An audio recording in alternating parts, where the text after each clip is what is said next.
were talking about how what resources are available for loved ones and Oh, families, yes. the limitations of what the role a family member takes, or the limited access to education in preparing family members for what goes through the recovery process. Well, the recovery process is one piece of it. I think another piece that's missing is education for parents while they're in active addiction, like how to manage that. That's a whole lot, and there's not. There's one resource that always everybody says, that's the one go-to for. Al-Anon. Yes, that's the one that everybody says. I don't take away from what they're doing, but that's not for everyone. That's not for everyone. I've done it myself. I got my black belt in Al-Anon, and and how it helped me with one person in addiction had no effect on how I dealt with Stephen. Sure. And so um, I'm sure it's very effective for a lot of people. But the same theory for somebody who's in active addiction who seeks recovery, their path to recovery is individualized and of their own path. They're entitled to their journey of recovery, but yet the family members are only receiving one path of Sure. support for recovery, and that's Al-Anon. Sure. And I've always thought that that was a um, ill-effective way for family members to manage it because um, most small communities don't even have an Al-Anon Right. or have resources to get them to Al-Anon. So what do you do with those families? Right. There's a lot of, and especially here in the Midwest, there's a lot of rural communities that don't, that's not the thing. They're not going to do that. We're not meeting the people where they're at. And No. I think that it's especially for families that are trying to manage this. It's a lot. It's a lot for a family. It's a lot for siblings of an addict. Well, maybe it's changed here recently, but I know that during Stephen's years of active addiction, if I could get him into treatment, I was 90% of the time somebody who's in active addiction, and for what I experienced with Stephen, so I don't want to generalize it. I'm going to try and make it to where I'm talking from just my experience. Stephen was an opiate addict. Mm-hmm. He wasn't going to pick up the phone and start making phone calls to find a bed. No. He was going to bitch and moan and groan and complain that he was dope sick. Yes. And how can I not be dope sick? Or how am I supposed to get through being dope sick? And what do you mean I'm going to go detox without medication? And what are the options? And no parent knows those answers. No. We don't know what the difference between medicated detox and non-medicated detox. Right. And we're being told by the one place that we can call, well, we have a bed available. Yes, they can come in. Yes, they're monitored. But what monitored means is there's just one person Sure. there that will give them some Tylenol. Sure. And that's it. And if you want to be here, that's great. But, these beds are far and few between, so you better come now. I mean, you get sold this sense of this caring, loving environment for them to detox in, but that is not what they experience when they go there. I'm not saying all of them are that way. The ones we experienced was just get them in that bed and let them start that process. And about halfway through the process, Stephen would be, get me the fuck out of here. Right.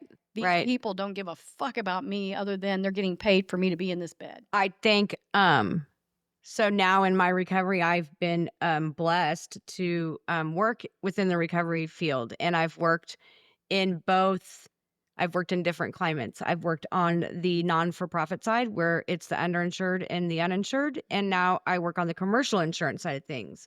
And each area has its own barriers. Mhm. And there's not a perfect treatment. There's never going to be Never going to be a perfect treatment. perfect treatment because every person's different. There's the first piece that's going to be, what I need Every versus need is going to be different depending on the correct. person. Right. Correct. Absolutely.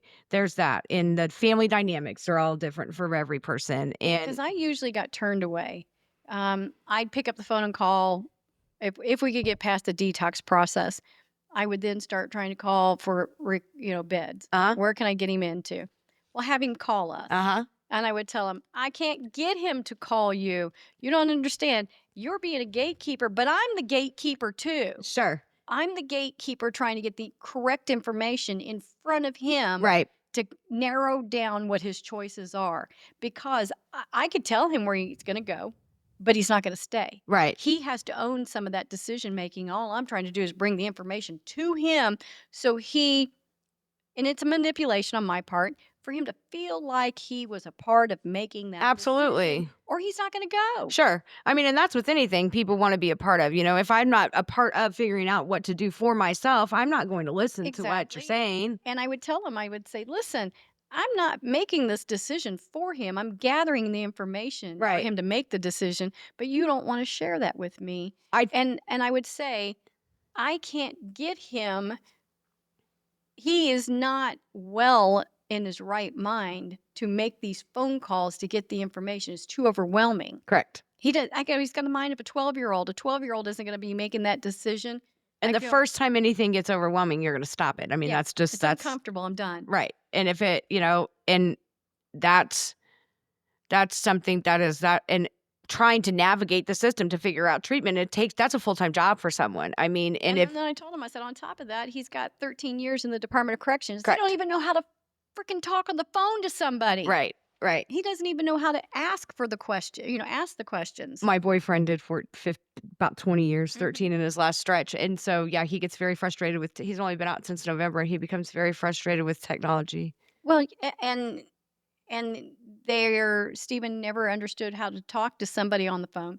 He would, call, yeah, I need to get a hold of so and so.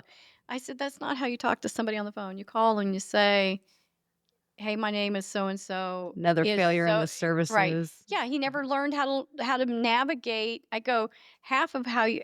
He's like, "Mom, how do you get all this stuff done?" I said, "Half of it's how I speak to people." Well, and making phone calls, I mean, and as somebody that, you know, is an addict and has tried to navigate this and now works on the system, it's even a bitch for me to do sometimes, and I know who I'm calling, you Right. know? Um, But yeah, we would navigate through trying to get him services. And as the mother, they would go, "Oh, mom. Oh, mom, you're part of the oh, problem. yeah, You need to back off." And I'm going, "No, I'm the mom driving his ass there. right, You don't understand. If I don't get him to your facility, he ain't coming." right. I think that, in my experience, everybody wants to speak to who needs the services, and in a perfect world, we'd speak to them and everybody would know. I can say that you're probably going to get a more honest answer out of the person that's around versus the person that's fucked up. Right. Um, and especially when we're in that grip of the detox, I will agree to anything you say to me when I'm feeling like shit. I don't know what I'm agreeing to. Like Right. I'm not, and I don't feel like that's fair to the families. It's fair to the people that are suffering. I don't understand why it's not just one standardized thing. The questions are the same for every damn treatment. Right. Why does it have to be so confusing? And Like, most parents don't understand that detox is one place and recovery program is another. correct. They assume that when they go to detox, they're getting recovery. No. No, they're just getting the crap out of their system to be able to make the next step of recovery, to be able to have the right mindset to go into recovery. And a lot of times coming out of detox, there's no there needs to be like a longer detox because Sure. they're just barely infant minds. Well, especially with fentanyl. Fentanyl's changed things. Yeah. Fentanyl's completely changed the dynamic of the way that impacts people, the detox. I mean, it lingers. It's a Yeah, it lingering does. it lingers Yeah. in folks and they feel like crap for some time. I've my my podcast is done in my living room.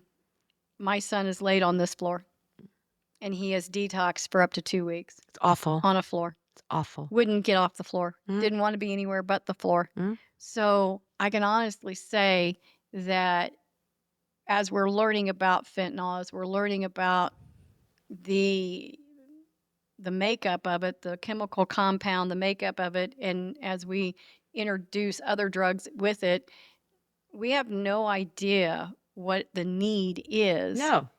We're just simply trying to put a Band-Aid Correct. on a gaping wound that Uh-huh. we haven't learned how to make a large enough Band-Aid for yet. Not at all. And we watched that play out that last 4 years of his life, and as a mom, not having I had dealt with him in his addiction with methamphetamine, but I'd never been around the the opiate part of his addiction.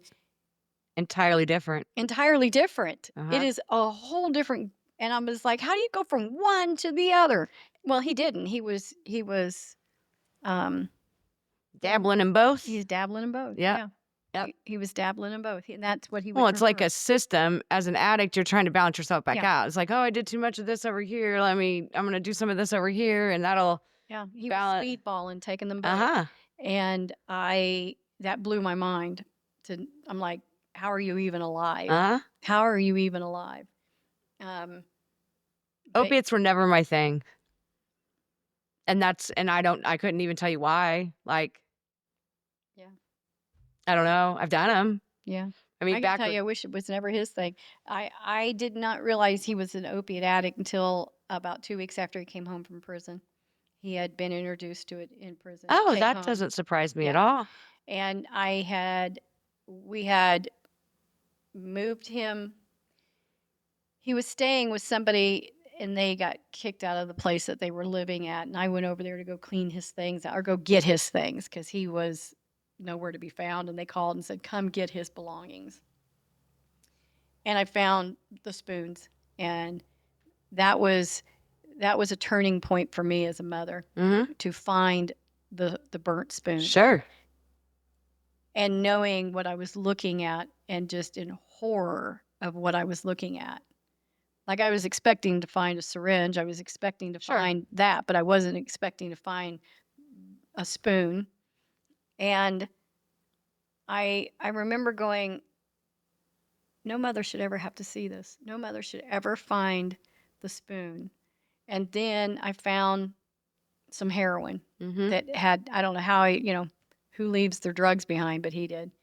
And I remember going, "I don't know what the hell this is, so I'm gonna take it with me so I can find out what it is," Mhm. you know? And I packed his things up and brought it home, called a friend of mine that would know what it is, and shot a picture of it, sent a picture, and she goes, "Oh my God, take that off your phone. Don't send that shit to me." She goes, and she's somebody who's been in recovery a lot of years. Uh-huh. She goes, "Yeah, it's heroin." And she says, "You need to, how are you going to get rid of it?" She goes, "Because you don't want to be driving around and get caught Right. with it. They don't care you're the mom. Right. They don't care what your story is. You're going to Right. get charged with it." Right. So, I took a lot of risks as well, Oh, I'm trying, sure. and wasn't trying to cover it up. I wasn't trying to clean up the hit behind him because if he'd have been there with me, I would have ripped his ass. I would have Right. just tore his ass up and walked away from it and left. That's your mess. But you know, um, the trauma that the parents go through, nobody to me, nobody talks about that No. trauma. You know, um, I have PTSD from the years of dealing with Stephen, and I didn't even realize that I had repressed memories until after he's passed because I Uh-huh. woke up in the middle of the night with repressed memories. Sure. And I swear, I may have dealt with something in a moment, some kind of drug drama, some kind of chaos, and you walk away from her. I get in my truck and drive away from that incident, Uh-huh. and I go on about my life and go on and come home, cook dinner, go Right. do this, go do that, and I never think about it again. Right. I never talk about it to nobody. I never acknowledge that that happened that day. I I mean, for instance, I went and took a gun from Stephen. He Mhm. had a gun, and he was afraid of getting his house busted in, and he did not wanna get caught with a weapon. Sure. I went and got that gun from him, Uh-huh. um, knowing damn good and well I don't need to have that gun. No, And but when we you were own weapons. We're it's not an issue of having a but weapon. when you were going to do that, the furthest thing from your mind was any type of trouble you could get in. Right, yeah, I never It had never didn't glance, never never cross your mind. never because I'm The I'm a mom, mom, doesn't right, get pulled over. I don't, I'm not running with drugs. I ain't got to worry. But I knew that you're right, son. You shouldn't have this gun. I wasn't doing it to help get him out of trouble. right, I was doing it legitimately because he didn't need to have a gun. right. So I went and got the gun, brought it home, and I think I'd given it to my husband. I said, "Get rid of this. I don't want to know. Just get rid of it." And I came in the house and I went, cooked dinner, blah, blah, blah. I've never once thought of that again. I never Uh-uh. once asked my husband what happened to the gun. I never once asked anything more about it. He didn't ask me anything about it. He knew where it came from. And I woke up 4 years later, 5 years later, maybe 4 years later, I woke up in a cold sweat, angry that my son even asked me to come do that. Like, how dare you ask me Mhm. to come take a gun out of your possession and you ask me to take that risk? And I go and I went and did it. The disease is talking. And I was like, what the hell?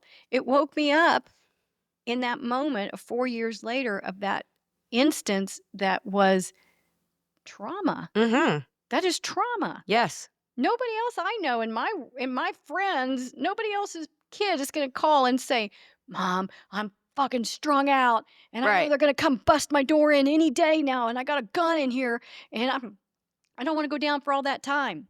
I bet there are more parents that have Probably had more. a whole lot more that have had similar situations, but nobody talks about that's the part where the disconnect, you know, those are real life things that parents are going through. And and now I share it with my therapist. "Hey, I woke up this morning, and here's what I was dealing with." And there's a million of those that happen, and, and that's where I'm saying we're not providing the care that the parents need because I am not the only parent that has gone through that. No. I'm not the only parent that has gone through that. So I also know that I was a much more engaged parent than a lot of people in Steven's situation because even addicts would look at him and say, "Do you have any idea how lucky you are?" Full blown addicts would see me come and bring him fresh socks Mhm. and take his dirty ones, which I was throwing them away. I wasn't washing them, but I'd bring him fresh socks. Right. And I really honestly, I wasn't bringing him socks for him. Those socks I could care less You about. just wanna make sure he's I just alright. wanted to put my eyes on him. Absolutely. I'd bring him fresh socks, and I had to bring an offering in order for him to see me. Absolutely. And so, um, he was, such a his idea of fashion, he had to have certain socks. So, yeah, I went and got them because I knew that if I didn't have any reason to see him, he wouldn't have made time to see me. But people in full blown addiction would say, "Do you have any idea how lucky you are? Your mom shows how much, she shows up here with love." Even when he was in like some recovery houses, those people didn't have family and Oh, support, yeah, no. but I would make sure he had his own groceries. A lot of people have, and myself included, like, I didn't have anybody when I got clean, like I was saying earlier, I ended up at the hotel in Nevada and called my dad. I'm shooting dope in a hotel in Nevada with a bait, like, my daughter was maybe pushing 2 at the time, and I don't talk to my dad. I called my dad and I told him, "Dad, I'm shooting dope and I'm in a hotel and I need you to come and get me." And my dad came and got me that day, and, my stepmom happened to be out of town, and he told me, "You can stay here tonight, but you're going to the homeless shelter tomorrow." And I'm like, "Pfft, no, I'm not. I'm gonna figure out some other plan or whatever. I'm gonna bamboozle my dad into whatever BS I need. I'm not Right. going to the homeless shelter. That's for damn sure. Yeah. Because again, here comes my entitlement is coming out. Well, I'm from Johnson County, Well, and that entitlement just comes with all of it, I think, because Stephen was the same uh way. huh. Stephen, he, we as a family would put our foot down about something, and he would just get all righteous about us, and we were like, "Dude, you realize where you're shooting dope at? And you gonna tell us that no, you're not gonna?" Oh, I know. And So it was just it's the mental illness involved in it, and it's the insanity. Yeah, It it's is it insanity. is insanity, I'm thankful my dad came and got me that day, I got to stay the night there, he did take me to the homeless shelter the next day, drove me kicking and screaming like a two-year-old to the homeless shelter at Was that hard on him, you think? I think so. I'm sure it was to watch that. I mean, it wasn't just me. He was dropping his granddaughter off at the homeless Mhm. shelter too. Mhm. Because I didn't have anybody that came and rescued my daughter from me or like Right. stepped in and was like, "Hey, maybe you shouldn't." 'Cause I've had to take Steven, he was out of his mind and wouldn't stay here, wouldn't didn't wanna be here because he couldn't get to dope out this far out in the country. And, threw a fit, "You need to take me back to Independence, take me to Independence, I wanna be in Independence." And I kept saying, "Let me take you to recovery. Let me get you somewhere. Let's do "No, no, no, I don't want to. I got friends and I got things I got to do and blah blah blah." I remember taking him back and dropping him off at a 7-Eleven on 40 Highway in Independence Uh-huh. and went and watched him get out of my truck and go wander off behind the store, knowing damn good and well he's meeting somebody. Uh-huh. And I think I sat in that parking lot for 30 minutes waiting for him to come back. My aunt my aunt has always been a solid in my life. She's the one she'll come looking for me. She'll call around, when I was messed up. My parents didn't so much. That day, my dad dropped us off at the homeless shelter. My daughter and I ended up living in a homeless shelter for almost 2 years, and that was a life-changing time. Um, I learned a lot about myself. I was exposed to, Christianity for the Was first that a time. stepping stone for you? Uh-huh. It planted some seeds, I could say that. I didn't have any type of spirituality or anything growing up that wasn't, not in my house. We went to church with my grandparents occasionally or, summer Bible school, whatever, with the neighbor kids, but it wasn't nothing ever we talked about. So there where I was, I got exposed to Christianity for the first time and A learned higher power? uh-huh, learned that in a not in a 12-step way, and, Oh, really? yeah, So it was just strictly just a faith, faith. uh-huh. Okay, good. So, it was a different and it wasn't just, "This is what it is," it was a lot of history, a lot of So you explanation got and the full background of Christianity and faith versus the steps you have to take in recovery. yes, Because I think a lot of people in recovery learn it only as their process for 12 steps yes, instead of understanding what the Bible actually is about. yes, correct. I got exposed to Christianity first, and so that laid the groundwork, however, and I was great, I thrived while I was there, everything was great, they put me I qualified because I was a single mom, I qualified for rapid rehousing, I got a apartment paid for a year, put me in an apartment, all my utilities paid, and not one lick of support at the corner of 11th and Benton. Yeah, that's a rough area. So, it's me and myself and my daughter, I think she's about 3 and a half, 4 because this 3 and a half probably. So we get to the apartment. I get enrolled in school. I'm gonna go to school. I have a $25,000 cash only bond out of Cass County that I'm just running this warrant. I'm running on probation. It's a matter of time before they come and get me. Um, I go to school, and so we're having to ride 4 public buses. I'm riding 4 metros to take my daughter to school and myself to school each direction. So I'm riding 8 buses a day with a toddler in a car seat, doing all this, and my apartment's paid for and 0 support. I'm in the hood. I got nobody. I didn't know what meetings were. I didn't where I lived, they didn't give support. Afterwards, I wasn't connected with anything. And so it was just myself and my mind's a messy place. So 6 months into this, I was like, well, I can make some money. It just took me meeting one right guy. So meet a guy. He's like, I got a plug. I'm like, of course you do. And I'm like, I'm going to just make some money. I'm not going to do the dope. Well, Right, that's bullshit. right.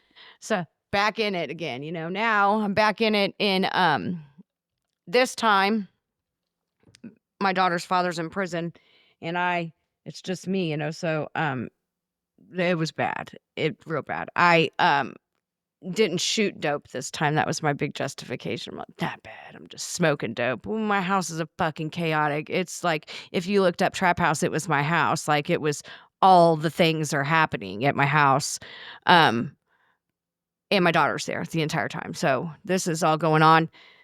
I mean, I had a guy show up at my door one night with a screwdriver sticking outside the side of his head at 3 o'clock in the morning. And I'm like, bro, this is not the ER. He came in, bled out all over my bed, got up the next day, and left like it was nothing.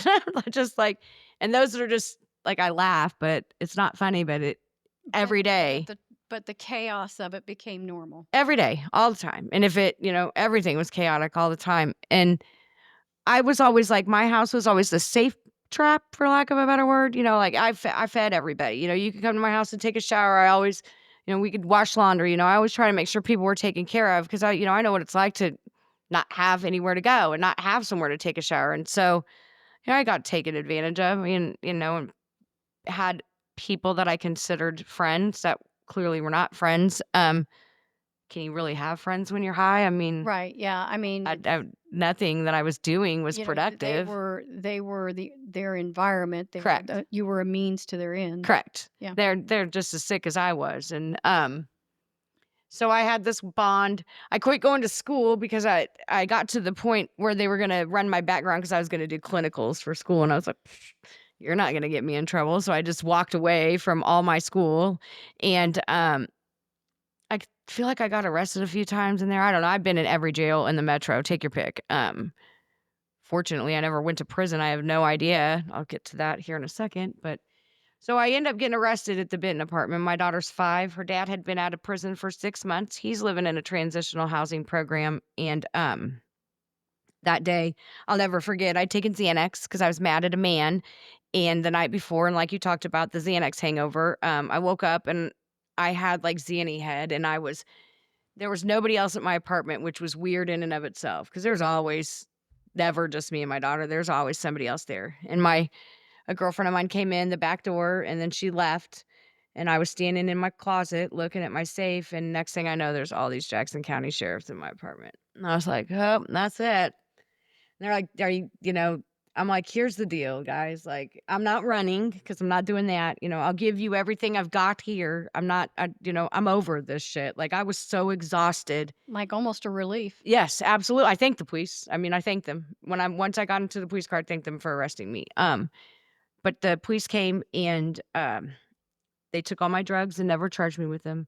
They did not call the DFS on me. They allowed me to have somebody come and pick my daughter up, which just happened to be my plug.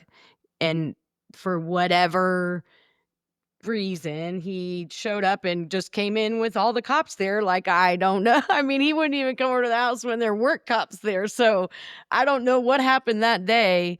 Um, but I called him and I was like, you're gonna have to come here and get Bentley. And he showed up and he got her with all the cops there. He's now serving he's in prison, doesn't get out till 2032.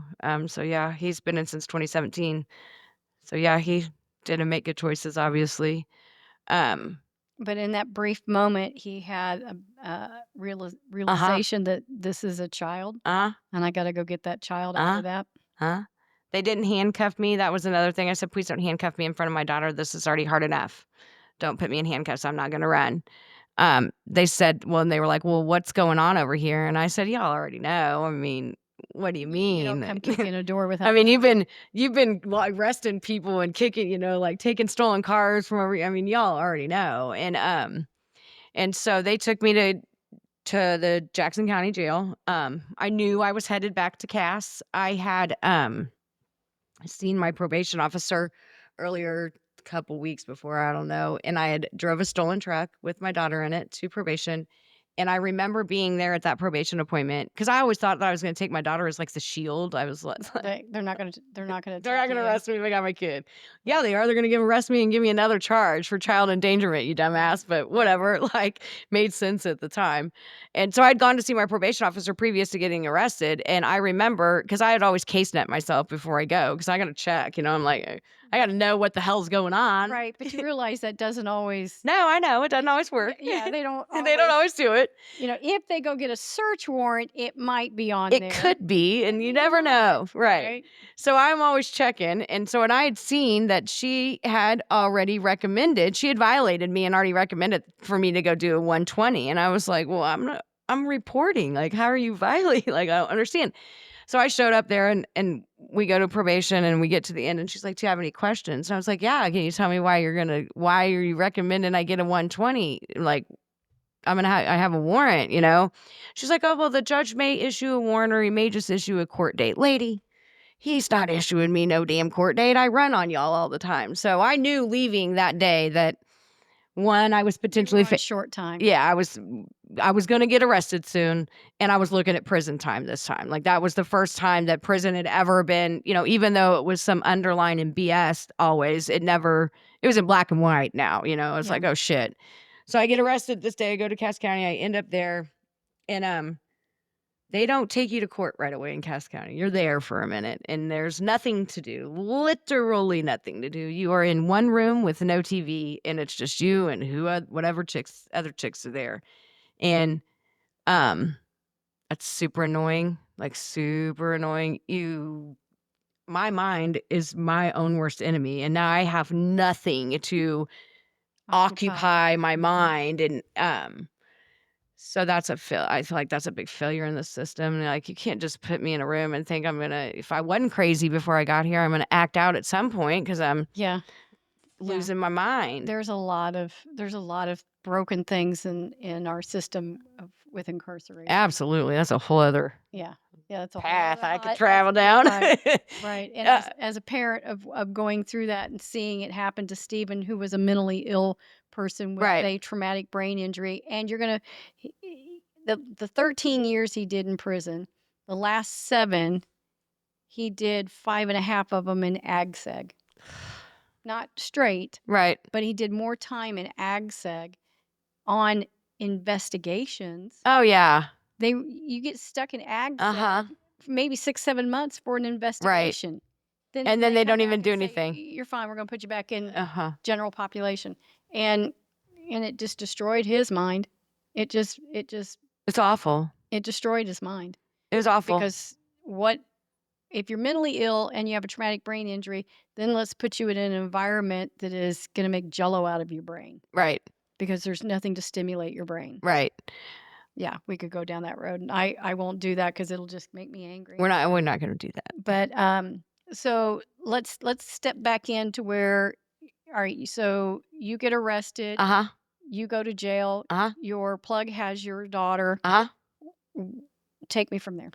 So I did give him my daughter's phone number. My whole thing was my pride was in the way. I was not going to call my child's father and tell him I'm fucked up and you need to take our Yeah. kid because he was clean at this point. Like he'd gone to Oh, prison, he's out, he's working a program of recovery, he's in transitional housing, like so I was like, I'm not doing that. You can. So he did call and gave my daughter back to her dad. And so my daughter didn't know her dad. So this is the other piece of this yeah. because up until this point, he's been MIA. He's been just this guy that we talk about. And I was an asshole. I mean, I don't. I don't think I was an asshole. I didn't keep money on the phone for my daughter to talk to him because one, that's not my responsibility. If you want to talk to her, you better figure out how to pay for it because I'm out here caring for her. And two, I'm not going to listen to you call from prison and berate me with your Yep. judgment about what I should and shouldn't be doing because I'm just trying to make it over here, buddy.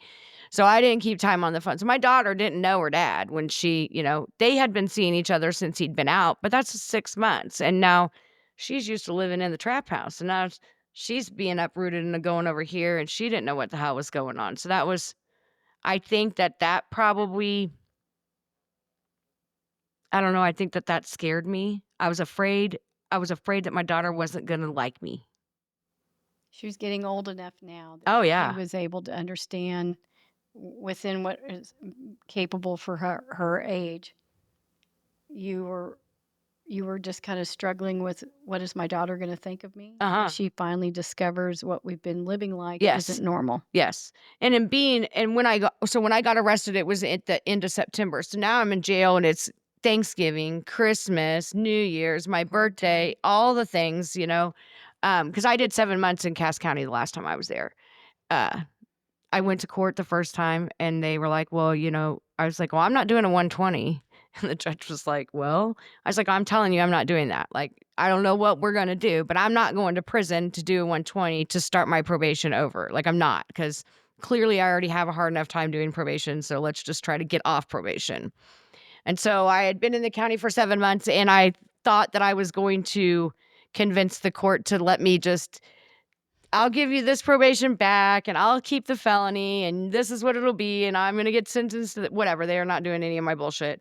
So, I was struggling with being in Cass County. I didn't have anybody helping me on the outside. So, the whole time I was in Cass County, the biggest problem is that I didn't have anywhere to home plan. Like, I had nowhere to go, and I'd been evicted from my apartment while I was in jail.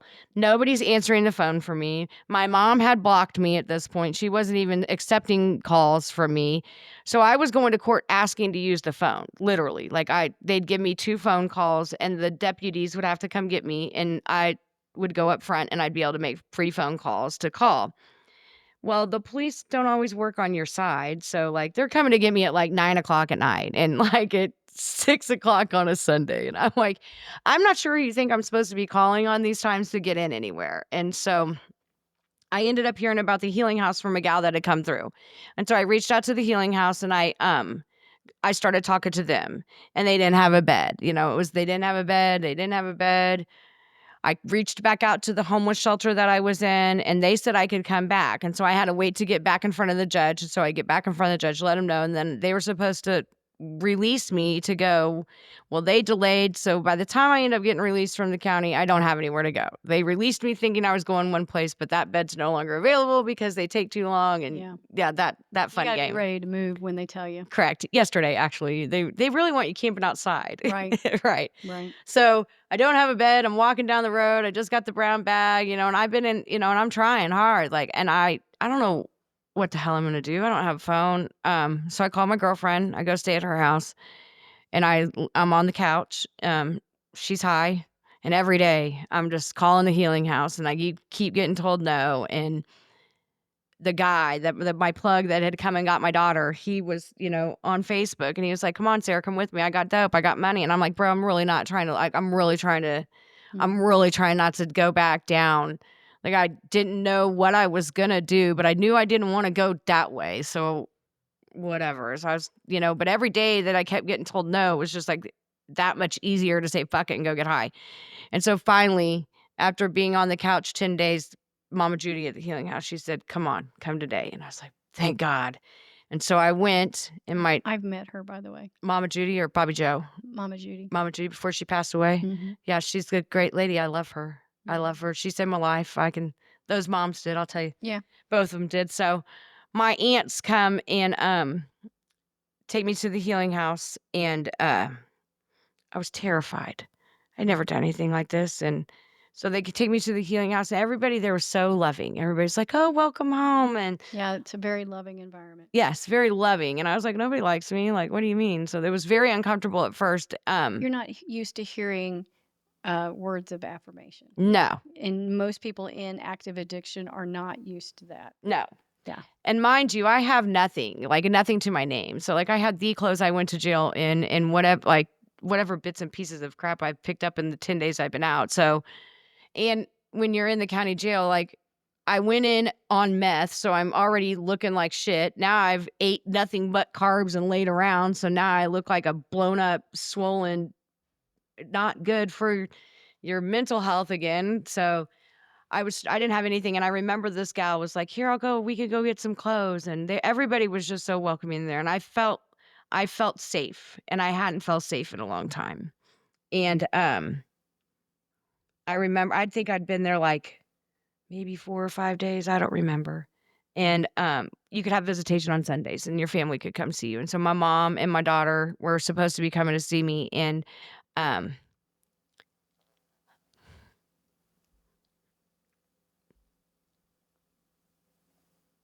I remember coming back from church, and because you had to go to church there, and I remember coming back from church, and I my mom was supposed to be coming, and I called my mom's phone, and my stepdad answered the phone, and I knew when he answered the phone that something was wrong, and my mom had passed away, and I didn't get to see my mom clean and sober, and so that sucks. Um, and I can tell you that my God kept me right there when all I wanted to do was run away, and I I knew in that moment that God was real, and if I didn't have whatever relationship I had with God in that moment, I wouldn't be sitting here today, I can tell you that, because I had never experienced loss and not get fucked up, and now you just took my mom, and granted, my relationship with my mom wasn't the best, but it's still my So mom, your mom. and, so I'm sorry. I'm sorry for your loss. thank you. I've lost a mother too, It's hard. and it's hard. It's real hard, and people I think a big thing with me is that there's so much left unsaid. That was a big piece of it. There's so much, that I didn't get to say, and, you know, I'm and I think when people die, we go into this automatic, like, highlight reel where I just wanna pretend you were the fucking saint of the world, well, you're not. You were not the saint of the No, world. Like, no, I didn't fucking like you when you no. died, and I felt guilty for a long time because I felt like I was supposed to like my mom. Like, no, I didn't fucking like her when she died, that's just what it is, and I think people need to hear that, I do. I feel the same. I tell a lot of great stories about Stephen, but I was traumatized by Right, the things that Stephen did, right, and I was a victim of him as well. right, Just because I loved him, I was the rug that got the feet wiped right, on the most. right. And so would you have been with your family, with your mother. She wiped her feet on you on every time she did something that hurt you. Absolutely, And we are the victims of those people, as well as you've created victims in your path as well. absolutely. And um I'm sure that is traumatizing to be at this point of making this huge turn in your life and feeling love and secure and then losing that connection with your mother, even if your relationship is tumultuous, even if your relationship is tangled, that is still the very first loving relationship, a parent and child's relationship Yes, in a life. That yes, is the first love that you experience in your life. Whether it's unhealthy love or healthy love, it's still love. right. And it is a it is a game changer when you lose a parent regardless of the condition of the relationship. It was tough, I mean, and I'm thankful to Mama Judy and Bobby Joe, those women, they told me, "You're not going anywhere," and because I immediately go into, "I'm Oh, gonna." oh yeah, anybody in that situation with you with your struggle would become instantly flaky. Oh, I'm yeah, getting the fuck out of here. absolutely, I was like, "I need to go get a job." And I know they recognize that. They Yes, had to have recognized that. yes. I would have recognized it. Well, I had a job that I was supposed to be starting, and so they told me I couldn't go to work, and I was pissed at the time, but I'm thankful today that they made me Mhm. sit in my shit and feel it, and, you know, um, my mom died from drinking. That's what killed her. She had 80% blockage in her heart, and they said that she essentially pickled herself from the inside because of the amount of alcohol she was drinking. Uh but my mom, she went to work every day. She paid her bills. She carried that. She was a functioning alcoholic, whatever the hell Mhm. that is. And so, like, that was another place where my family just ignored what was going on. Like, everybody could see that my mom was drinking, but nobody was doing anything about it. So that's like a constant theme in my family. And I think it took my mom dying and then me being starting out in my recovery for my family to understand, because 'cause I'm not gonna be quiet. I'm telling you fuckers what's going on now, like, this is what it is. And so I think that that helped my family, in a way that they maybe not nobody would have ever talked about it. So I feel like that kinda opened the door. Yeah, you probably blew the roof off the house so that everybody was having to acknowledge Try. this is what we did. This is our dysfunction. Glad Yes. you're finally come to the game. Yes. Um, I'm sitting there in your story about losing your mother, and you're in recovery, and how many people would have derailed their recovery right then and there. I mean, and at this point, it had been, to me, what it seemed like was like just another door shutting. It was like, fuck, fuck, Mhm. like that's what I felt like. It was exhausting. Trying to get into treatment was exhausting. And now that I've made it here, now like you took my mom from Right, me. yeah, now I've got the hardest challenge of all is to Right. manage my life without my mother, because I don't know about you, but for me, my mother's what kept me going. If not that I wanted her to be proud of me, but in spite of her thinking I couldn't do this, Yeah, that's a you know? mix of both. Absolutely. And, Definitely. um Definitely. yeah, and I lost my mother too. My mother didn't have issues like that. I was an only child. My mother was very critical of most things that I did. She Mhm. wanted me to do better. I shared with you. I dropped out of high school. I went back and got my education later, and I was in the middle of trying to work through my bachelor's degree when my mother died. Mhm. She didn't get to see me graduate college. She got to see me get a GED. She cried like a baby because she felt like she had failed me for letting me quit school.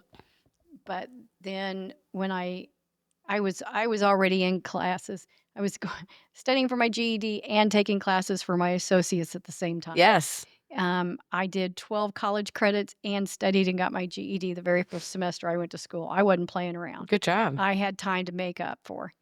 And And so the day that I graduated, I wore my mother's picture in the top of my cap, and I went to school for safety management, and on the top of my hat, as inappropriate as it is, I still did it. I had in sequins, I had a little wine glass, and I said the right tool for the job. Hey. Okay, it's totally inappropriate, especially for what I was going into, and then dealing with a lot of addiction in my son's life.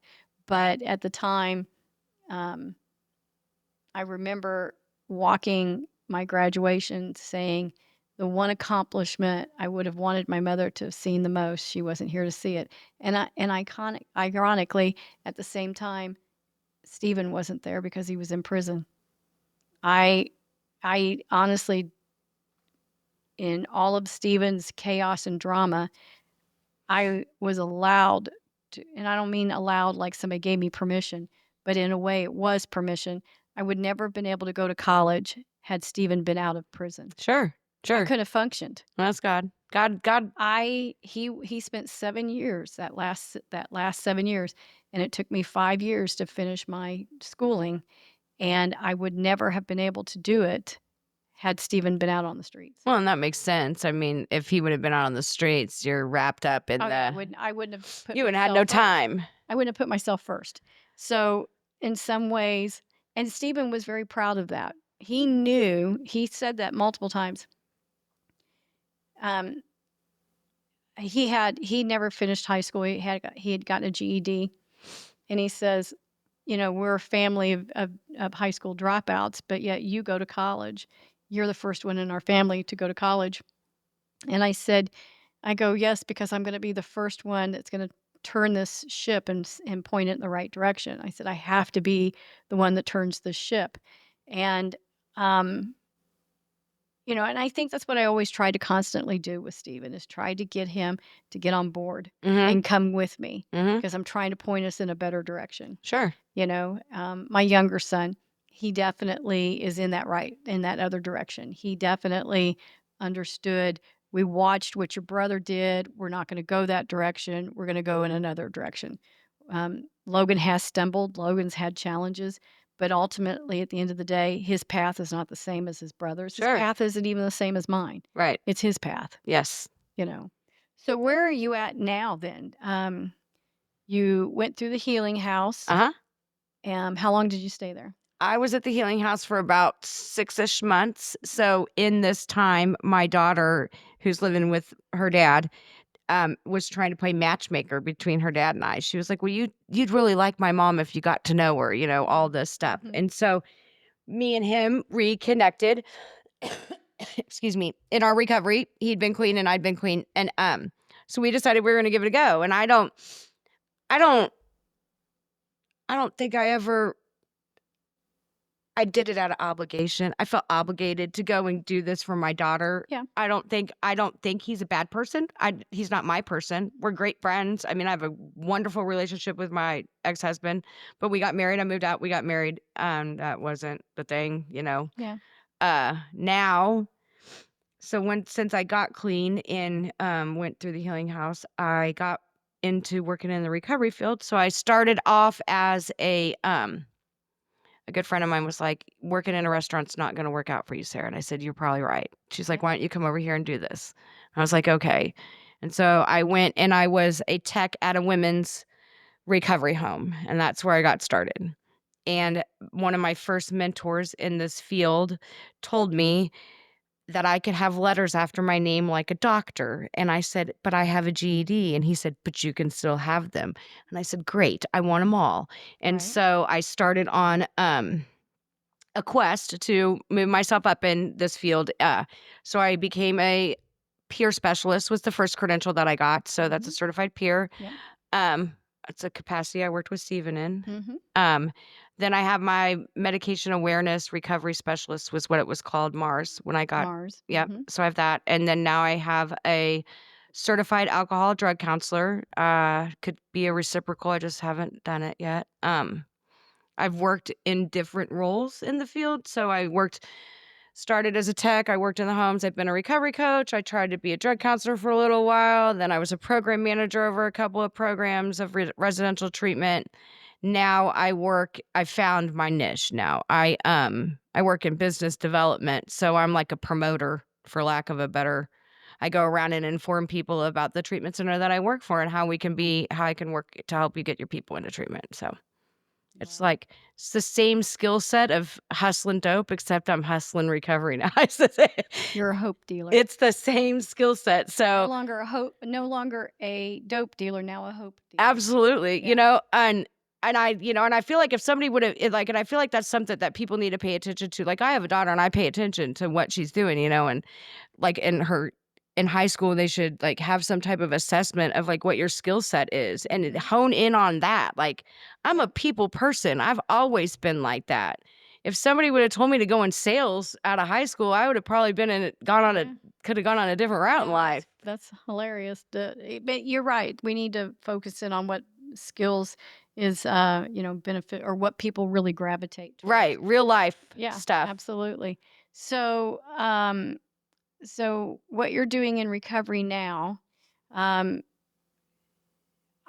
you came across Stephen in your path, or Uh-huh, Stephen and you crossed paths, uh-huh, and I gotta step back just a second because um, you crossed my path to get here on this show uh-huh, or on this podcast. And I've come across a couple of people that have said, I know your son. And I'm sure you probably got the feeling that I quizzed you. uh-huh, Like, what that's okay. okay. Because it's easy to say that. And moms who have lost their sons, we're emotional about anybody who's shared an experience with him. For sure. We are bonded by that. And so I've been played a time or two. I've had people say, "Well, I knew he had a daughter." I'm like, not mine. You know, Right. we're all on um, ancestry. It's not out there. Um, I'm pretty confident of that. And then I've had people, say, so when you were able to pinpoint certain things and be able to give me some really solid information about Stephen, that's when I realized, this is somebody that's crossed his path. Yeah, And that was impressive to me. Um, or maybe not impressive, it's not the right word, but that was the connection. I was like, "Okay, I wanna hear her story." And then over the next day or 2 when you were sharing bits and pieces of the story, and then we talked on the phone, I was like, "Okay, we have to have a conversation. We need to sit down and find out, where your journey has taken you." sure. My question to you would be, with your lived experience of everything that you've gone through and where you're at now, Mhm. what do you think what is your future goals? What do Hmm. you hope to take from your history, take from your lived experience with the Mm, goals that you've accomplished so far? mm, Where do you want to go with that? What's your plans? What's your great plan? mm. Great plan. That's hard. Um, Well, my just give me a 5-year plan.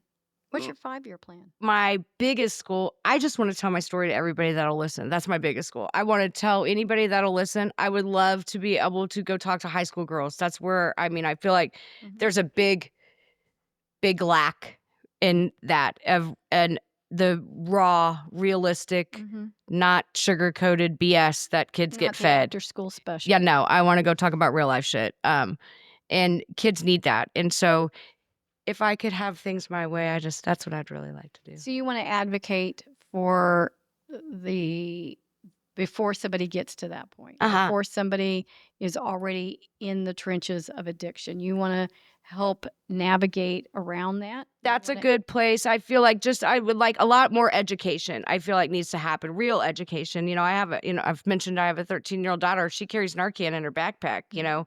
and she told me, she said, I'll get in trouble if I get caught with this. And I said, great. And if you save somebody's life, we'll cross that bridge when we Right. get there. And Like, we've had the same scenario down here. We've had some people that work in recovery, their kids principals or counselors don't understand it. uh-huh. So one of the first things I did when I found out about it, because I'm a part of the prevention coalition in this county, is Love that. we contacted them. Can we come in and educate you? Yes. Because Yes. you better hope that other students are carrying this because you can't get to it fast enough Yes. if you need it. Yes. And we have had opportunities to get into the school and I start love that. educating that. Of course, I do a lot of community education, and I just donated 2 medical cabinets Uh-huh. for storing Narcan, I love that. where it can be placed on the outside of a building, so it's no restriction to Yes. the access of Yes. it. And so that's new. That's going to be new in our community. That hasn't been released yet. We're supposed to be getting them. The police department have them, but we're supposed to be getting them put up. And then I told him, I said, I'll buy them, I'll supply them, I'll do everything. But the one thing I do want is I want a big public notification about it. I I love want that. everybody in the community to know Yes. here. It's not necessarily that I donated them. It's more about letting them know that they're here. It's available. Yes. You don't have to call 911 to get help. You don't have to have police involvement or EMS. Take the Narcan and have Right. it on you, Right. and as well as testing strips. I want testing strips in those boxes as I well. think it's vital. The more people that know what an overdose looks like and how simple Narcan is to administer, Mhm. and the more people that have it, that's the only way we're gonna make a dent in this. Well, and I've shared everywhere I've spoke, everywhere I've talked, Narcan is not about being reckless with your drug use. Absolutely not. Narcan is an opportunity for the decision to be made for recovery, Absolutely. because you cannot make a decision when you're dead. No. No, All no. decisions are done. Correct. But if you survive an overdose, then it gives you another day Absolutely. in the hopes that you'll make the decision for recovery. And everybody's worth those chances. Absolutely. So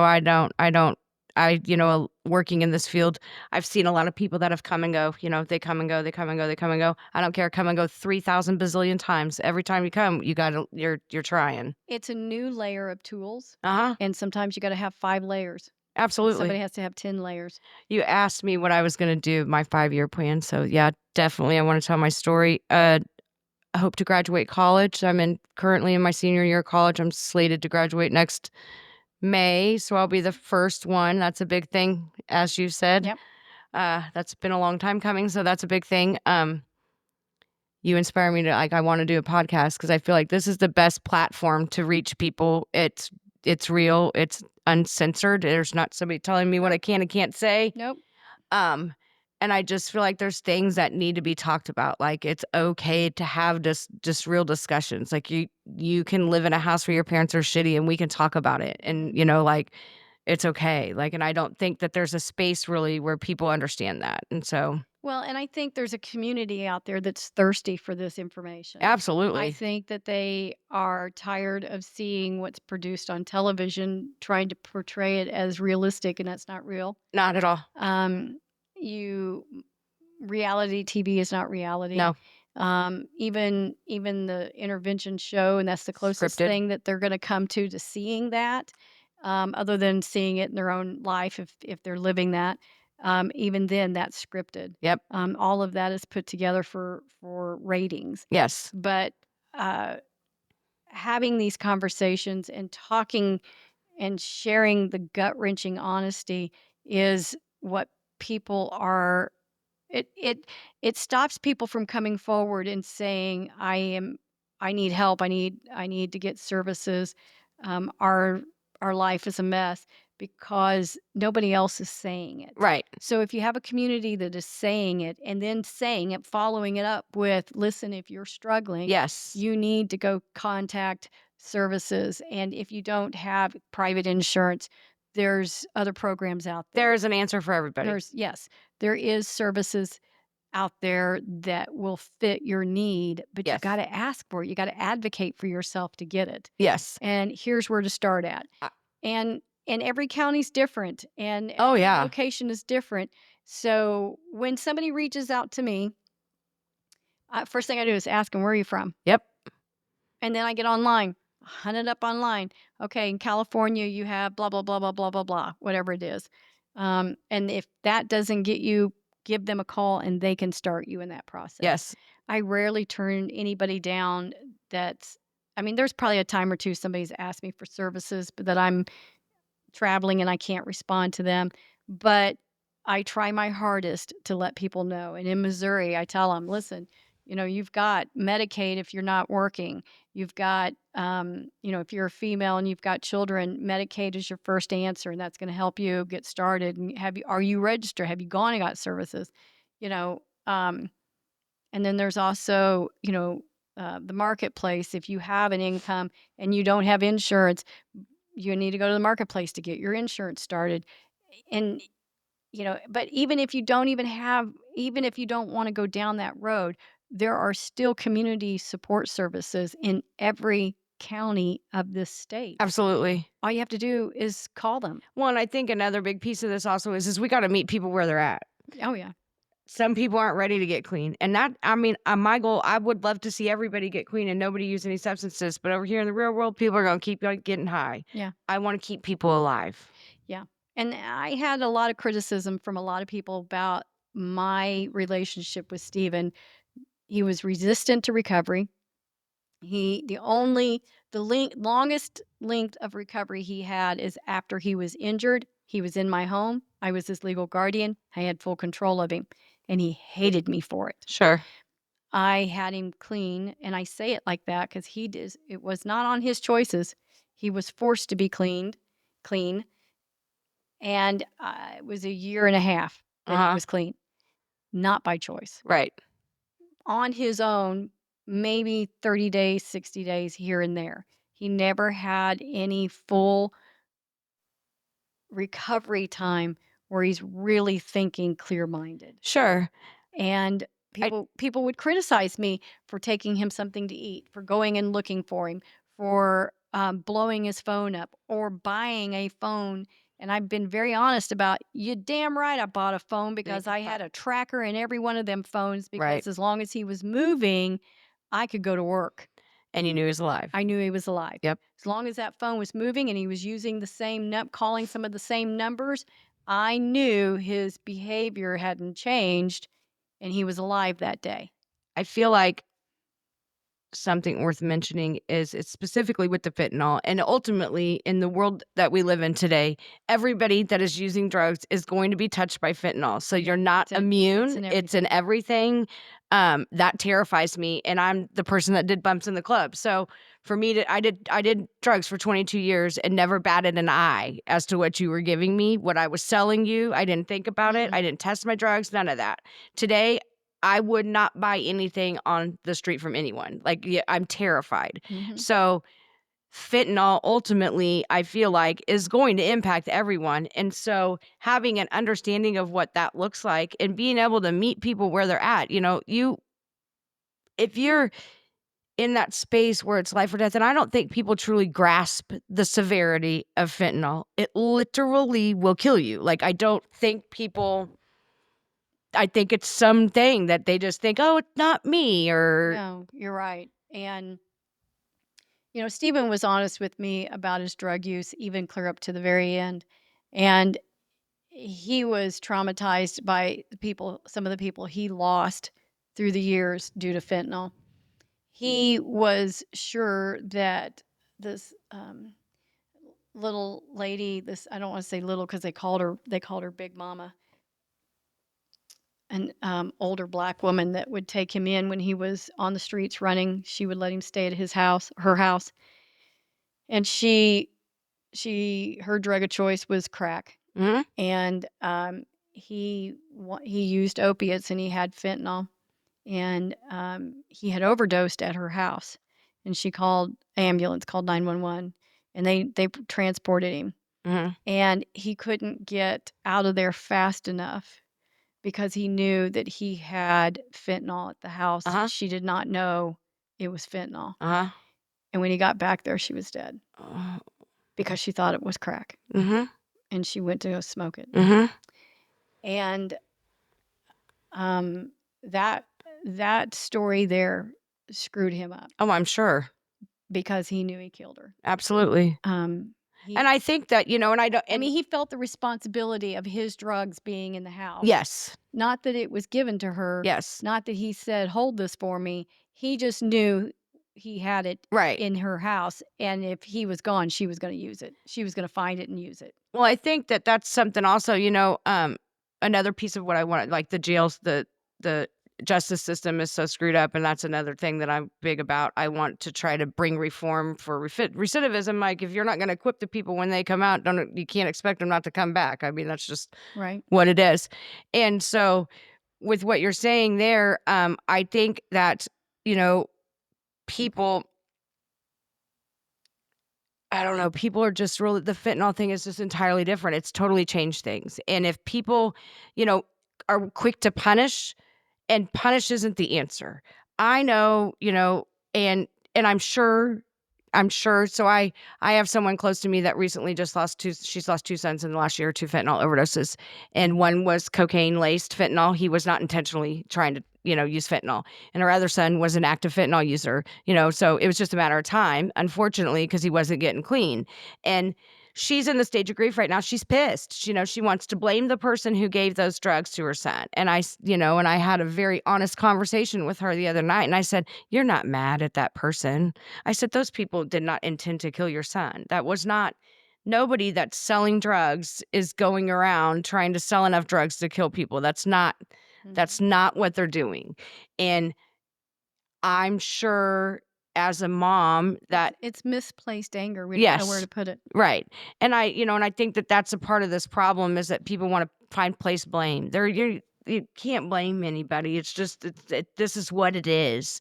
And until we accept what's happening and try to work on the solution and quit focusing on the problem. Right. Yeah. And that's part of the reason why, and I mean, I'm angry. I'm not going to deny I'm angry. My son was quadriplegic that couldn't inject himself and he died of a fentanyl overdose. Right.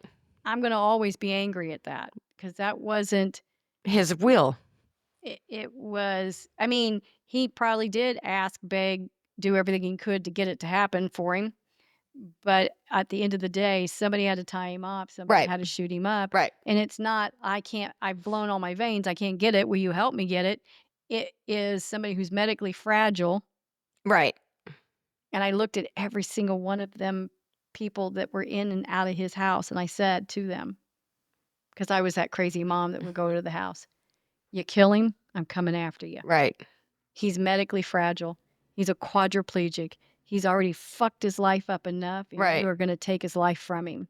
And that breaks my heart for, like, I can't I'm ashamed that people prey on the weak, And they did, they preyed on him. and that breaks my heart. They stole everything from him. They showered in his house. They Ah. ate his food. They slept in his floor. They they they extorted him. Oh, yes. Um, and he had no other choice but to rely on them for his care because no good caretakers were going to be in that environment to Sure. take care of him because he was wanting to be high all the time. Right. And he created that environment. I'm not naive. I didn't wake up one day and my son was a quadriplegic and then became a drug addict. Right. It was the opposite. He was a drug addict that ruined his life and was shot and now quadriplegic Right. and now a burden on his family Sure. because of his choices and Right. his disease. Uh, I'm not naive to that. People forget that I didn't just wake up one day and, "Oh, my poor baby, he's a quadriplegic." What are you shooting him up for? right. That wasn't the situation. He had burned out on us for years before that happened, but I had him clean for a year and a half. Mhm. And and when I say you, I mean just a generalized to those people, and you shot him up Uh-huh. after we got him clean. You were the catalyst that got him back on the drugs. And that's Now now, that's not to say he's not to blame. right. He is absolutely to blame. Sure. He asked for it, begged for it, manipulated it, m did whatever he had to do To get high. to get those people in his presence, Uh-huh. and in all honesty, what most of them, there's a handful of them, 7 or 8 people that this is going out to, they're not smart enough to realize that he manipulated them. He was a puppet master to get them. And then what he did was he sold stories to them Sure. that made them be the gatekeepers to try to keep me out Sure. because I was the only one calling the truth. Absolutely. I was the only one holding a mirror to his face and showing him what his life was and to the people that were standing in my way. Well, and as an addict, you definitely don't wanna hear about yourself, Right. especially when you're using. Right. I mean, Absolutely. I'm not naive to that, but it was those people that were I would tell them, I would say to them, I knock on his door of his apartment, they'd open the door. He doesn't want to see you. I don't give a fuck. I'd right, push the door and come on in. right, And I would say, what are you going to do? You going to knock me around? Small little town, you'll be in jail before I hit the ground. right. I said, the neighbors are watching. Really? I was out of control crazy. I don't think I don't wouldn't call you crazy. I would just say you were desperate to save your I son. was desperate to save him. And I would tell them all, I'd go in with my cell phone on camera, Oh, yeah, and I that's would tell him, "You wanna give me your name? I've already got your license plate. I It's just a matter of time." And they were like Stephen would be like, "Mom, why you gotta do this?" I said, "'Cause I need to know who the hell I'm looking for when you're dead." right. And I think, people can misplace that, and say that you were acting however they wanna place a label on. However, I mean, I'm a mom, and I just had an instance, not anywhere close to significant as you did, but with another parent that was making my child feel some and I went into straight mom mode. I mean, Mhm. so I can't imagine years and years of years and that the constant worry, that worry that you Oh, have. it's a kicked in the gut feeling you can't shake. Right, and I feel like I kind of experienced that same type of worry at a young age because it was just, like, similar, maybe not the same, but, like, I worried what was gonna always happen with my parents and their Yeah. drinking, and so I developed that. It's an unsafe feeling. You're unsafe. Yes, a constant, like, sense of anxiety, Mhm. and it took me a long time to be okay with not having chaos, like, Yeah. I live alone, and that blows my mind, like, my daughter lives with with my ex-husband for school purposes. It also benefits our relationship, Mhm. greatly because she's a teenage girl and we're the same, Yeah. so having some healthy distance makes us appreciate each other a whole lot more, Sure. Sure. um and because of the things that we've gone through together, it's changed our relationship. I have a very open discussion about anything and everything. I'm not gonna ever hide, deny, Right. keep, I don't do that. I'm trying to prepare my child to make it in the world, not fail. So, Right, exactly. The um, brutal honesty is probably, the best road to travel.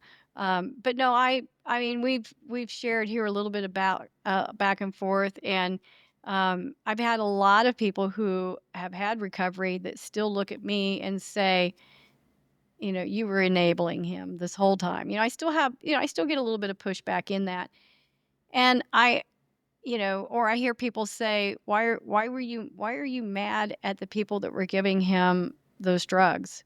Or, and I would say, "Well, let me go." First thing I say is, "Do you have a child? Okay, let me go tie your daughter off and let me go shoot her up. Who are you going to be mad at? Even if she begged for it, even if she wanted it, Mhm. it doesn't matter how old they are. Mhm. It doesn't matter if they're a minor or if they're 22 years old.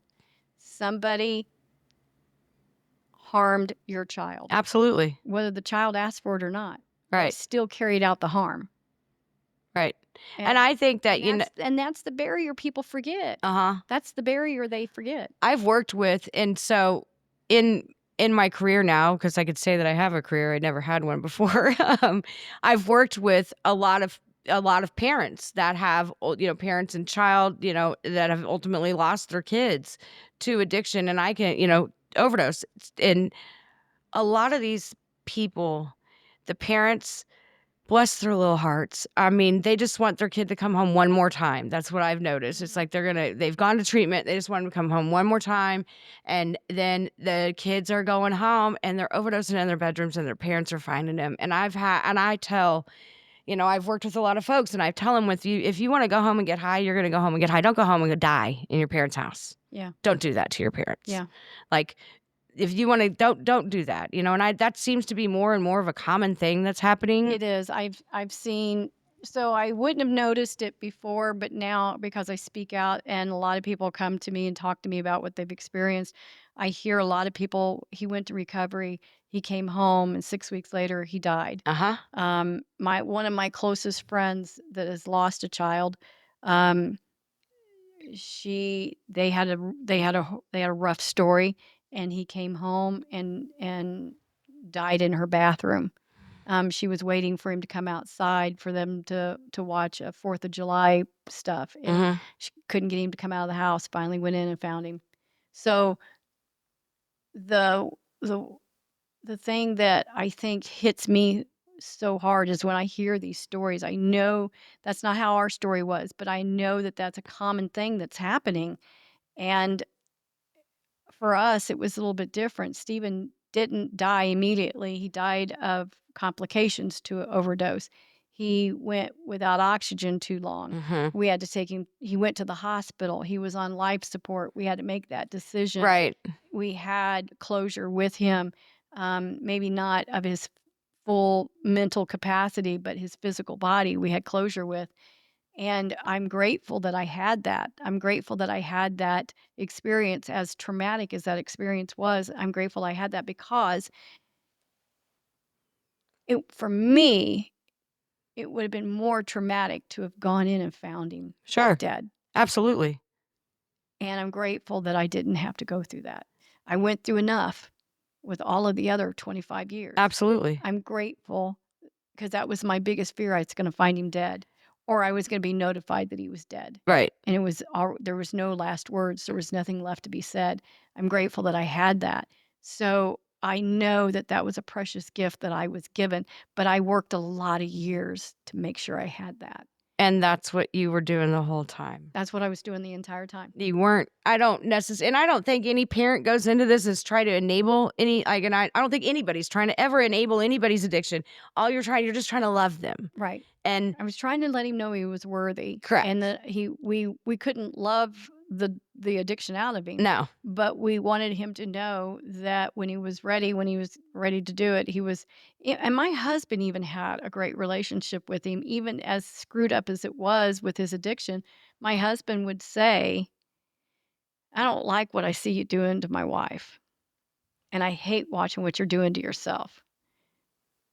So when you're ready, we're ready to go along the path of recovery with you. You're I not gonna have to do this alone." I think that that's a big part of this. People feel, I know I felt completely alone.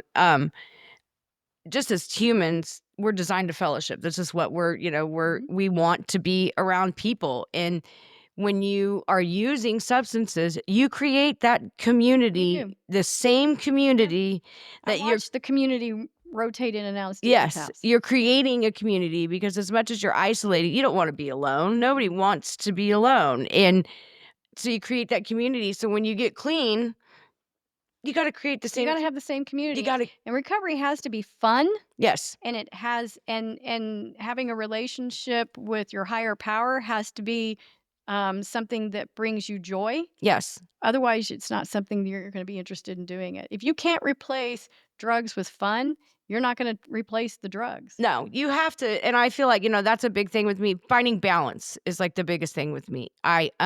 I know as an addict I can do anything in excess. It doesn't have to be drugs. I mean, I could Mhm. shop in excess, I can eat in excess.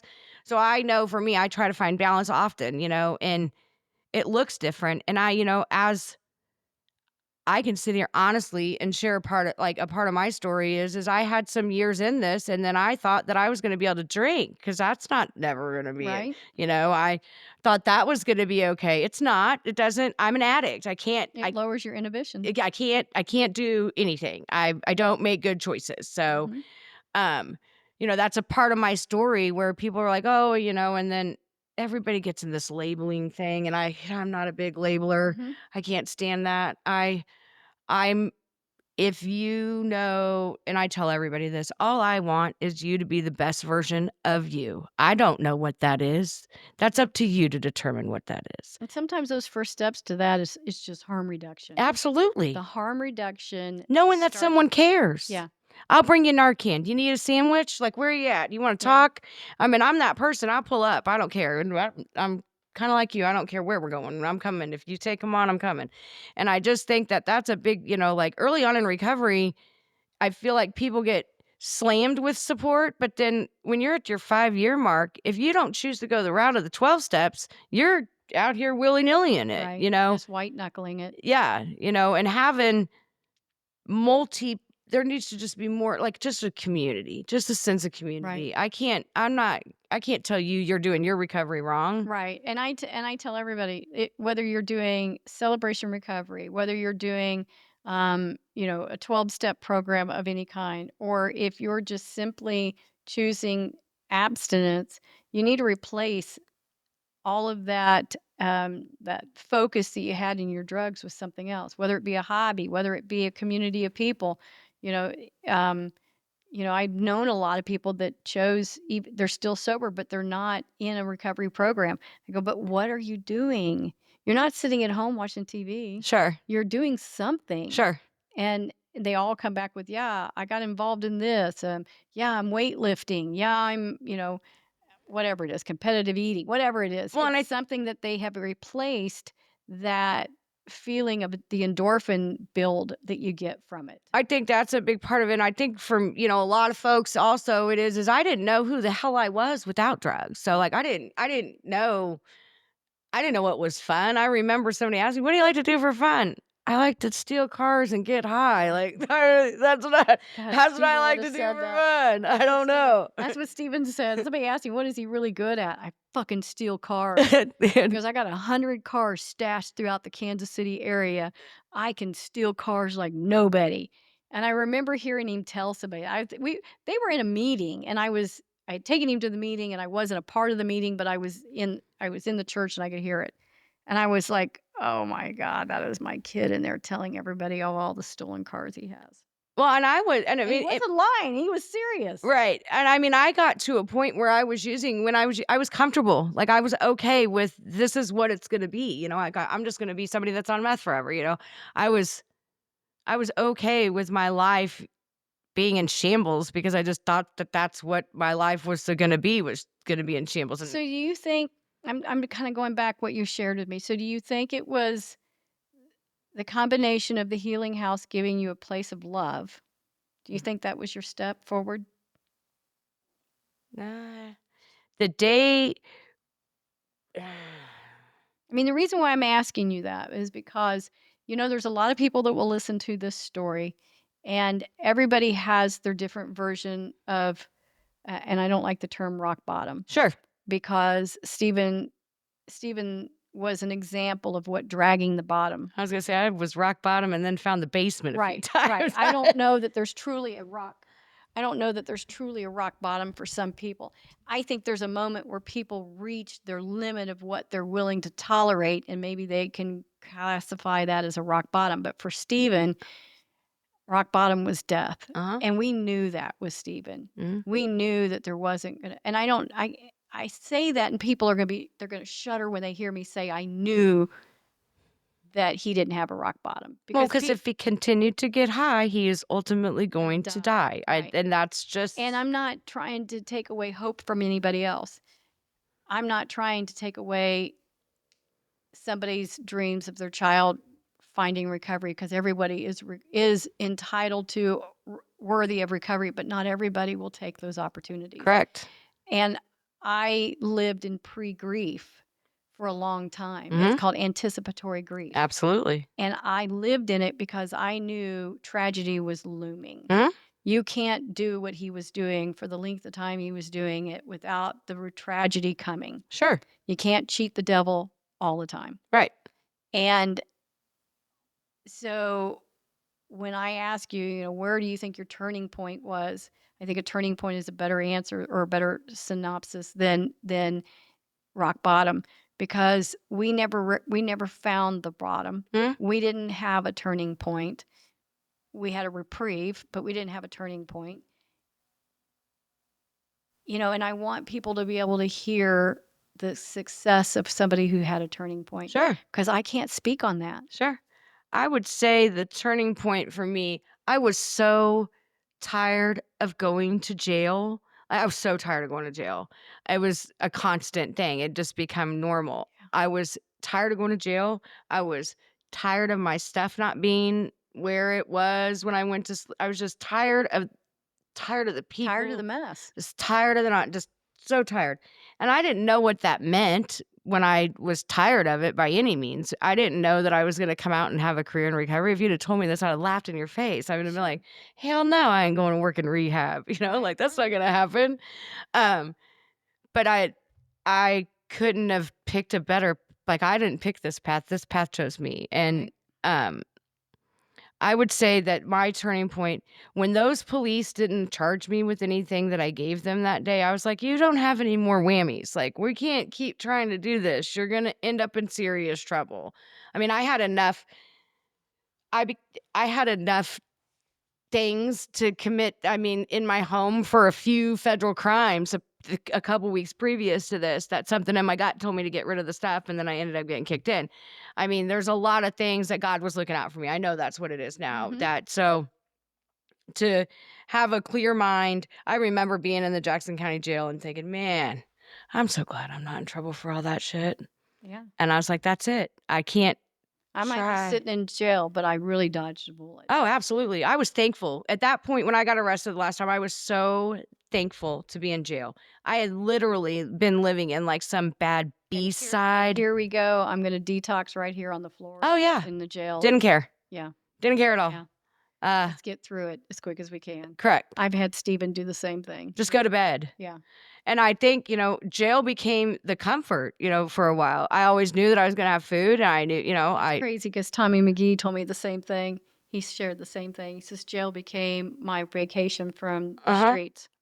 you knew that I mean, like, going to jail, even if it was just overnight, I knew I was gonna be able to lay down and go to sleep. Somebody was gonna feed me, I was gonna have a Yeah. shower, just real simple things that now I have every day, but I'm grateful every time I take a shower, because I remember being in jail and I've got thick hair and I could not wait to go home and have enough water to wash my hair appropriately. Mhm. And now, there's often times when I'm washing my hair and I remember, like, I'll be standing in there and I'm like, God, it feels so good to have water. Yeah. It Yeah. feels You so don't good to take have it for water. granted for sure. Yeah. I would say that. Yeah, when I didn't end up getting in trouble, I was like, that was it. I didn't want to do this. I didn't want my daughter, she was 5. I wasn't gonna miss any more of her life. Yeah. Yeah, and I think a lot of people who have children, hopefully that's their calling point to where they make that. But we See? do know that that isn't always the case. And I can say that and I think, I can sit here and tell you, you would think with a brand new infant baby sitting next to you while you're shooting dope, that would be enough that you wouldn't wanna do that. Nope, it wasn't. It wasn't enough. Yeah, It wasn't enough. I Until I wanted to be clean, it didn't matter what anybody else told me. It didn't matter. Nothing mattered until I decided that I didn't wanna get high anymore. Well, and I honestly can say that I sat for years trying to figure out why doesn't he want this? Why doesn't he want this? And that's the gut-wrenching turmoil a parent goes through. Why can't he um because you think until you get some more education, he just doesn't want it enough. He just, Mhm. and it's not a want. Uh, it is it is a systematic failure of a broken heart and trauma. Absolutely. I mean, and it's often, as an addict when you go and ask for help and you ask for help and people just keep turning you down or it's this or Oh that or the yeah. other. It's just another Yeah. disappointment. And you can only do that so many Right. times. And we experience that constantly. Or if you went through a program and you failed it, you couldn't come back through it. That's crazy to And I'm me. like, "Wait a minute. What's your success rate of the people that are going through your program? Convince me that going through your program is going to solve everything." Well, if you can't convince me of that, why aren't you letting him back in? I feel like, and with fentanyl specifically, it's totally changed things, like just fentanyl, um, the the grip that fentanyl has on people is beyond anything I've ever seen. And since working in this field and the time that I've been in the field, I got started in 2018 and I've watched fentanyl take over. I've in the fentanyl when I first started working in this, fentanyl was the few and far in between. Fentanyl's like, oh, they're on fentanyl. Like, now Now it's card fentanyl. everybody, everybody's on And fentanyl. it's a deeper fentanyl that's Um, coming in. We're pretty sure that's what Stephen got his hands on. it's awful. I had a gal that, Because he had seizures, and they're mhm, saying that the seizures are usually what's happening with the card fentanyl. coming on it or coming off of it. Um, that if you're overdosing, Uh-huh. that you go into a seizure. Mhm. Well, and they mix so much junk in it that Yeah. who knows what you're getting. I'd, fentanyl scares me. I mean, and that's a and it takes a lot to I mean, you just listen to me talk forever, so, I Right, mean, it takes a right. lot No, to it scare takes a me. lot to scare somebody who's not been afraid of anything. And honestly, and it's scary how they're getting it and what they're getting, and then turning around and not even sure what they have, and they're turning around and selling it Uh-huh. to to supply their own need. Uh-huh. I mean, and that's where the lines get crossed and everything gets blurry. Um, it's not just simply a business transaction; it's a transaction to survive. It is. And when I mean, And and it's a dog eat dog world. I gotta sell this so I can get high. for sure.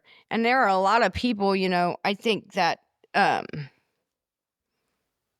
specifically where, like in the Kansas City metro, we have big a Yeah. houseless Yes. population. There's a huge homeless population. And a lot of those folks have mental health, substance use, they don't take the resources. So Mhm. it isn't I think a lot of people are like, well, they can't get access, they can't get it. No, a lot of people just don't want to do it Yeah, until there's a you lot of people that don't want to that don't want to change. didn't yeah, they don't want to change. They don't, and I can honestly say that's where we were with Steven. He did not want to change. And and then until something would happen, and then he would have to be in the hospital, and those resources would be brought to his door, and he would like, yeah, I guess I gotta try this, but you'd get him back out of the hospital environment, and it would be, the desire would be gone. Well, and I tell people, for me, the one thing that I was lacking in my life that I know now that, like, looking back, I needed was structure. Like, I Yeah. had zero structure at whatsoever. And so now, like, I thrive in structure. And so I feel like that's something that we need more of a structured environment for folks to be successful in life. Everything's so willy nilly. We don't even have to really go and do anything anymore. Everything's just here. Yeah. Yeah, I agree. I honestly think that you sharing your story is going to make an impact on people that maybe are sitting on that bubble of, man, I need to go get help, I need to stop this. I know sharing your story will make a difference, and hopefully somebody that you crossed your path might hear your story Hmm? and hear how good you're doing, and I then love they'll that. decide, hey, if she can do it, I can do it. As well as, I know you came through listening to me as a guest, with Kevin Lanning. I know you heard our story, Huh? and I'm so grateful that you reached out to me through that story, because that's how I know I'm making an impact in this world For sure. is when people hear our story, And when I say our story, because it wasn't just mine, it was my son's, it was my husband's, it was his little brother's. We we lived through hell and back. And sharing our story is part of my healing journey, but it's also a part of the community of parents out there that are stuck in the dark, ashamed, embarrassed, and they don't know who to talk to. They don't know of anybody else that's going through what they're going through, which there's millions of us out there, but we won't talk about it. So Absolutely. that's why this platform was designed so we can talk about it. Even if you don't agree with what you're hearing us talk about, we're at least talking about this, and you might pick a piece of this and it come into benefit later. Yes. Oh, I remember that was talked about in that podcast. Or maybe she's got more information and I can ask her about this, you know. So I want to thank you for being here today. And we've spent a long time talking. We're going to break this down into several episodes. We're going to make this a series of maybe, I thought two, but maybe three series, so that we can get all this information out. But I can't thank you enough for joining us here today and sharing just the brutal honesty and the beautiful honesty of it as well, because out of everything you went through and everything you endured, at the end of the day, you're now part of the solution and getting out there and helping others. And when you encounter people that you're working with, you're not just talking from a textbook, you're talking from lived experience. And I don't care what anybody says, lived experience has more value than any education you're ever going to achieve in a college environment. It's different. That's for You sure. know, it's more believable. People are willing to hear it. People are willing to, okay, if she's really saying this, then that must be. Where if somebody walks in like me, I couldn't go talk to an addict and convince them to go to recovery. I'd give it my best shot, Sure. but I didn't come from that world. Right. I'm only telling them what I've heard. I can't tell them anything that I've experienced because I didn't experience it. So thank you for being that voice for people that are in those trenches still needing the direction for recovery, because everybody's worthy and deserves recovery. Is there anything left that you can think of that you'd like to share that you didn't get a chance to say that you'd like to close with? Is there anything? I just want everybody to know that they're loved. I think that's no matter what. I don't care what you're going through, what you've been through, what's happened to you, what's going to happen. Everybody is worthy of love. Yeah. And that's why I do what I do. I just want people to know that they're loved. Yeah, absolutely. And I know that when we talked and I shared with you some of the things I went and did with Stephen and it got you emotional, everyone's worthy of having somebody that cares about them like that. For sure. And you're going to be that person for others as well, because you know what it's like to have that. Mhm. And I think when you come across those people, they'll recognize that. They'll know Sarah did care about me. I hope She does so. care about me. I hope so. Yeah. Yeah. All right. Thank you guys for joining us today. And we have really put on quite a long podcast here, but we appreciate you sticking through it, finding some hope in what we shared with you today. Remember to like, click, subscribe, follow, all of that. But most importantly, get down there in those comments and leave us comments and share with us some of your stories, share with us some of your thoughts and feelings of what you listened to today. All of that is very valuable for everyone listening and watching. Everybody goes to the comments, so make sure you leave something down there for us. Okay, you guys, thank you. Take care.